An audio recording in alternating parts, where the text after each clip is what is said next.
Hoje, 1º de abril, conhecido popularmente como o Dia da Mentira. Mas o que eu vou trazer aqui para você hoje, senhoras e senhores, é a mais dura, fria e aterrorizante verdade sobre o seu dinheiro. Nós estamos diante de um colapso financeiro patrocinado pelo Estado. Enquanto você se preocupa com a inflação no mercado, uma verdadeira bomba atômica de 50 bilhões de reais acaba de explodir no Fundo Garantidor de Crédito, o FGC.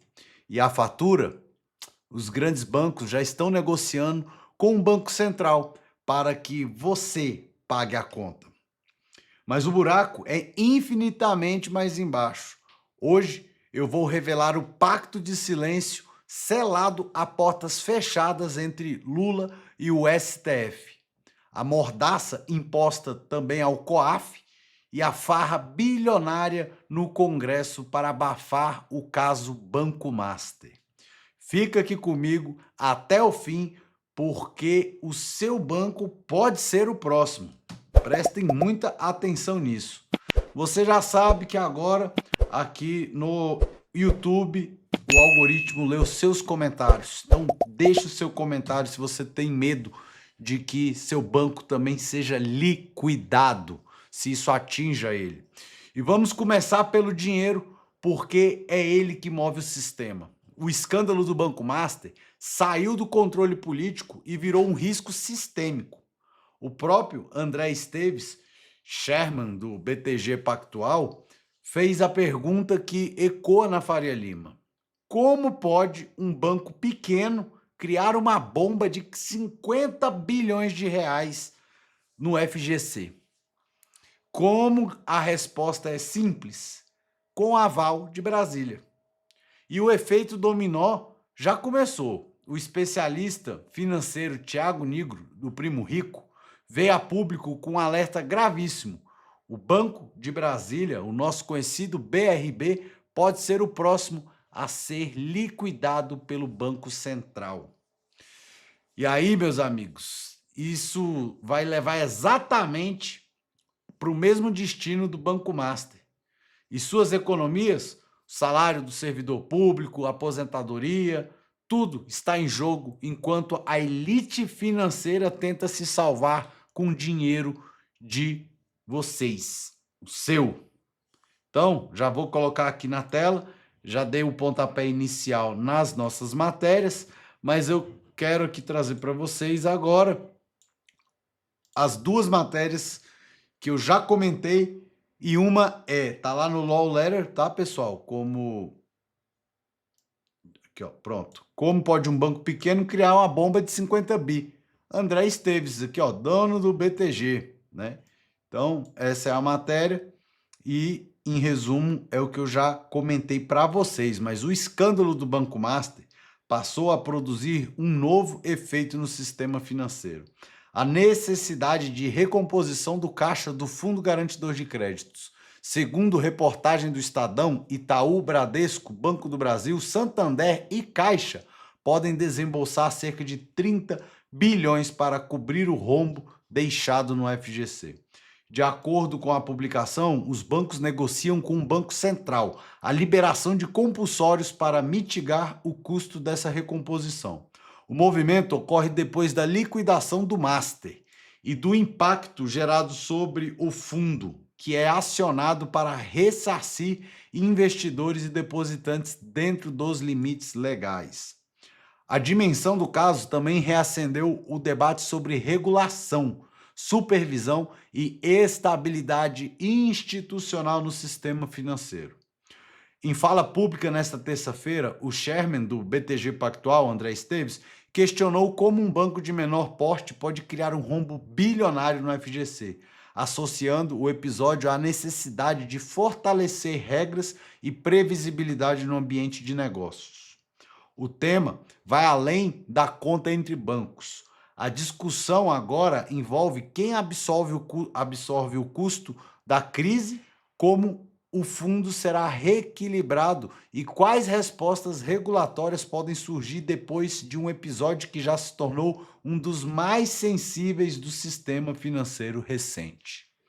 Então, Essa matéria tá lá no Law Letter, tá? Para quem quiser conferir. E a fonte que o Law Letter tirou foi o Estadão.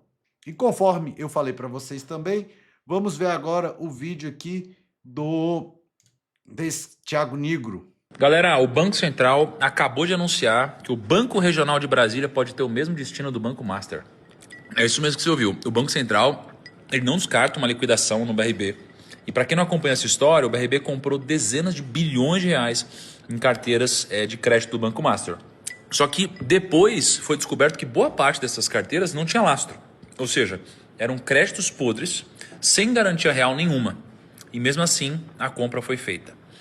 O resultado é que hoje o BRB está com um rombo estimado entre 8 e 15 bilhões de reais. E por que eu digo estimado? Porque hoje, dia 31 de março, era o último dia que o BRB tinha para apresentar o balanço consolidado de 2025. E adivinha o que aconteceu? Eles descumpriram o prazo de entrega, não entregaram os resultados, pelo menos até agora. Terrível. E agora o banco está correndo contra o tempo para apresentar um plano de recuperação para o Banco Central. A situação é tão grave que o Banco Central disse publicamente que se nenhuma das opções que o BRB tentar der certo, o banco pode ter o mesmo destino do Master, ou seja, a liquidação do banco pode acontecer. Parece que já está nos planos do governo do Distrito Federal de usar imóveis públicos e participações em empresas estatais como garantia para tentar um empréstimo de 4 bilhões de reais junto ao FGC, que é o Fundo Garantidor de Crédito. O FGC, inclusive, já pediu a documentação, mas deixou claro que a análise não vai ser rápida.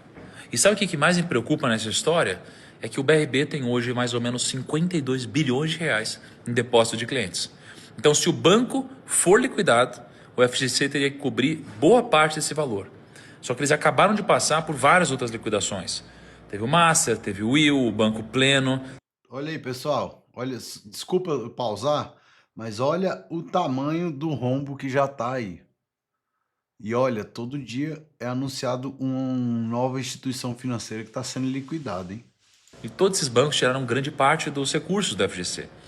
Só para vocês terem uma ideia, antes dessa quebradeira, o FGC tinha 125 bilhões de reais e agora, depois de tudo isso, ele tem 73 bi. Isso significa que caso aconteça algo com o BRB, o buraco no FGC vai ficar ainda maior. Deixa aqui nos comentários o que você acha que vai acontecer com o BRB e me segue para acompanhar tudo que impacta o seu bolso e os seus investimentos. Galera, o banco aí, me fala o que você achou, porque, meus amigos, não está brincadeira não, tá? Não está brincadeira não. E aí, a gente vai falar também do Acordão Supremo e a mordaça do COAF. Quando um rombo dessa magnitude acontece, o que a justiça deveria fazer? Investigar, rastrear, acionar o COAF? Mas no Brasil de 2026, o roteiro é outro, totalmente diferente. O ministro Alexandre de Moraes acaba de determinar critérios muito mais rigorosos para o compartilhamento dos relatórios de inteligência financeira do COAF. Na prática, ele colocou uma mordaça no órgão que rastreia lavagem de dinheiro. Por que logo agora? Porque o celular de Daniel Vorcaro, dono do Banco Master, foi apreendido e mensagens atribuídas ao próprio Moraes vazaram. O STF está agindo para evitar devassas e proteger políticos e a própria corte, sob o pretexto de evitar instrumentos de pressão. A segurança jurídica foi jogada no lixo para salvar os amigos do rei. Então, vamos ver aqui agora essa matéria da qual eu falei e veja bem o que está acontecendo aqui. Compartilhar na tela para vocês. Essa. Então, olha só. Isso aqui, pessoal, tá lá na folha UAI, tá? A fonte da matéria que diz que Lula se reuniu secretamente com Moraes e promete apoio ao ministro nos escândalos do Master. Vou colocar aqui para ficar melhor para ler. O presidente Lula teve um encontro com o ministro do STF, Alexandre de Moraes, recentemente fora da agenda oficial. A conversa, segundo fontes do Palácio do Planalto, aconteceu no início de março. A reunião ocorreu logo após o vazamento de uma série de materiais extraídos do celular do banqueiro Daniel Vorcaro, dono do Banco Master. Entre eles, mensagens atribuídas ao ministro do STF. Na conversa, de acordo com auxiliares presidenciais, Lula teria indicado a Moraes que não pretende abandonar o ministro, que assumirá a presidência do Supremo Tribunal Federal em setembro de 2027. Se Deus quiser, ele não estará lá, não estará mais lá. Interlocutores de Lula lembram que ele é grato a Moraes pela atuação do ministro nas eleições de 2022. Por que será? Por que será? Me responde aqui. Por que será que o Lula é grato ao Alexandre de Moraes nas eleições de 2022? Então, a Folha UAI tirou da fonte o Metrópolis, tá? Perfeito, pessoal? Então, vamos aqui agora falar também sobre o encontro aí secreto, né? Se você acha que o executivo vai cobrar o judiciário, sente-se, porque logo após esses vazamentos aí do celular do banqueiro que a gente comentou, e logo após esse encontro, sabe o que aconteceu? Uma negociação de bilhões e bilhões. É isso mesmo que eu estou lhe dizendo. É triste, mas é a dura realidade. Vejam bem essa matéria do Metrópolis. Governo Lula empenha 1 bilhão em emendas, que é o maior valor desde 2020. Matéria está lá no Metrópolis. Então, o governo do presidente Luiz Inácio Lula da Silva, não gosto nem de falar esse nome, mas tem que falar, PT piorou, acertou o pagamento de mais de 1 bilhão de emendas do orçamento de 2026, nos 3 primeiros meses deste ano. Trata-se do maior valor empenhado desde 2020, segundo o levantamento feito pelo Metrópolis com dados do portal Siga Brasil. Nos 3 primeiros meses daquele ano, marcados pelo início da pandemia da Covid-2019, o governo do ex-presidente Jair Bolsonaro empenhou 2,7 bilhões para emendas parlamentares. Nos anos seguintes, os empenhos de emendas no mesmo período ficaram abaixo de 225 milhões, chegando ao patamar mais baixo em 2025, quando o governo empenhou 25,7 milhões, diante do atraso na votação do orçamento daquele ano. À frente das eleições de 2026, a maior parcela reservada pelo governo Lula foi destinada a reservas de recursos para emendas individuais, aquelas indicadas por parlamentares que o executivo é obrigado a pagar. Foram 728 milhões. Emendas das bancadas estaduais somaram 261 milhões.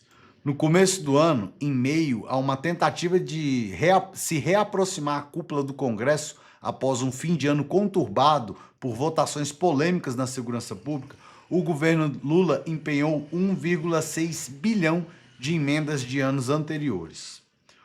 O governo tem trabalhado para calibrar a relação com parlamentares neste ano, principalmente com os presidentes da Câmara, Hugo Mota, e do Senado, Davi Alcolumbre. A relação com o senador amapaense se viu profundamente estremecida depois que o petista decidiu indicar o ministro da Advocacia Geral da União, da AGU, Jorge Messias, ao Supremo Tribunal Federal, STF, e não o ex-presidente da Casa, Rodrigo Pacheco. O governo decidiu segurar a indicação até haver uma reaproximação com Alcolumbre que se deu nos últimos meses, culminando no anúncio de Lula de que enviará a documentação nesta terça-feira, dia 31/3, para indicação aí do Bessias, o famoso Bessias, que era o garoto de recado da Dilma Rousseff. Lembram? Agora, vem cá, corta aqui para mim. Eu preciso falar para você por que ele está liberando esses bilhões logo nesse ano. Por que será? Porque, meus amigos, é o ano eleitoral. É ano eleitoral. E aí, meu amigo, o dinheiro corre solto. Será que agora o nome do Messias passa ou será pautado mais fácil lá no Senado? O que você acha? Com certeza, né? Com certeza. O Lula abriu os cofres E aí o governo petista empenhou aí 1 bilhão na mãozinha de emendas dos parlamentares apenas nesses primeiros 3 meses do ano. É ou não é um absurdo? Acordos, né? Vocês já sabem aí.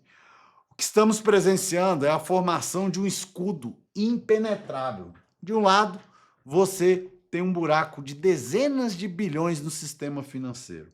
Do outro, o STF cega o COAF para que o dinheiro não seja rastreado. E no meio disso tudo, o presidente da República sela um acordo de proteção mútua com o judiciário e compra a inércia do legislativo por R$ 1 bilhão do seu dinheiro. O Estado de Direito foi substituído por uma operação de salvamento da elite. Se o BRB cair, como uma peça desses dominó sugerem, a conta final vai cair direto no colo do cidadão comum. E aí, meus amigos, eles fecham as portas e apagaram as luzes do COAF. O sistema está em modo sobrevivência e a sua ruína financeira é o preço que eles estão dispostos a pagar. Se você não quer que a próxima vítima dessa máquina espalhe este vídeo, seja você, espalhe este vídeo. Curta, inscreva-se aqui no canal e mande agora mesmo nos grupos de WhatsApp da família, porque a informação livre é a única coisa que eles não podem censurar. Fiquem alerta e fiquem com Deus e eu te espero no nosso próximo editorial. Como eu digo sempre, vem comigo. Tá aqui o QR Code do nosso Instagram, acessa lá também para você ter as informações mais rápidas, tá bom? Beijo grande. Tchau, tchau.